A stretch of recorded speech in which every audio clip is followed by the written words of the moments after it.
Mama Nature here.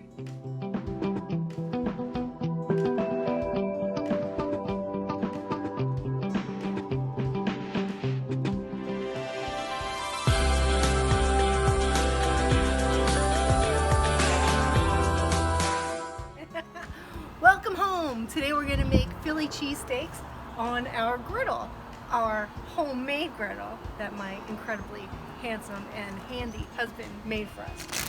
So we're going to start with some New York strip. You can do this with New York strip, with ribeye, or with a skirt steak. Skirt steak is really too big for just the two of us, so we're just doing the New York strip today. All right, I've sliced up some peppers and some onions, and I'm going to put that on a cooler part of my griddle to allow that to cook alongside.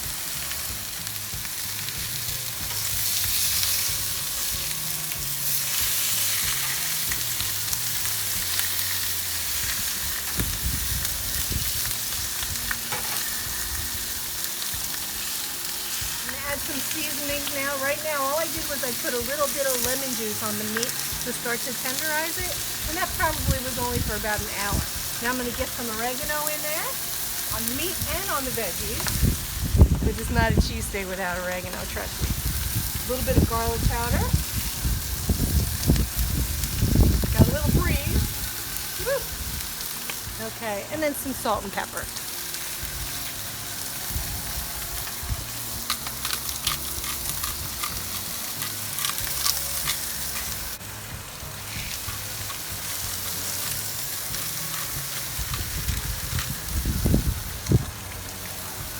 All I have is a little bit of olive oil on the griddle. I'm going to put a little bit more.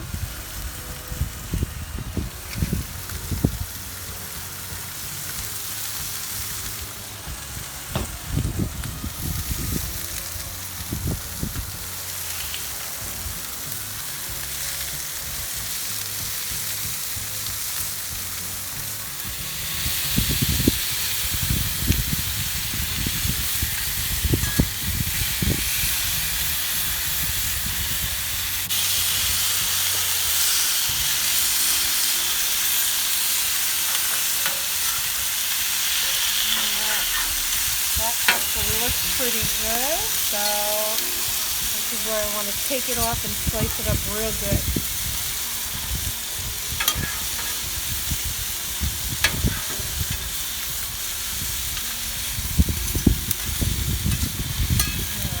Alright, buns and put them on the grill, which we turned off. We got it up to about 400 degrees, which is way more than we need, so we just shut it off.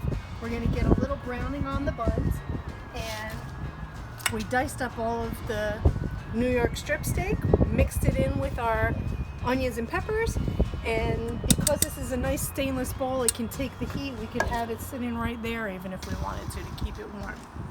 All right, now I'm going to throw this back on there just to heat it through again, not that it had a chance to get cold, but we're going to allow it to heat through again.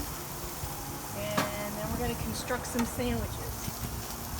Now what I did before we took everything out to the grill is I made a nice cheese sauce. So this is really just a roux, so some butter and flour and milk, and then I tossed in some broken slices of provolone cheese. Little salt and pepper, that's really all you need.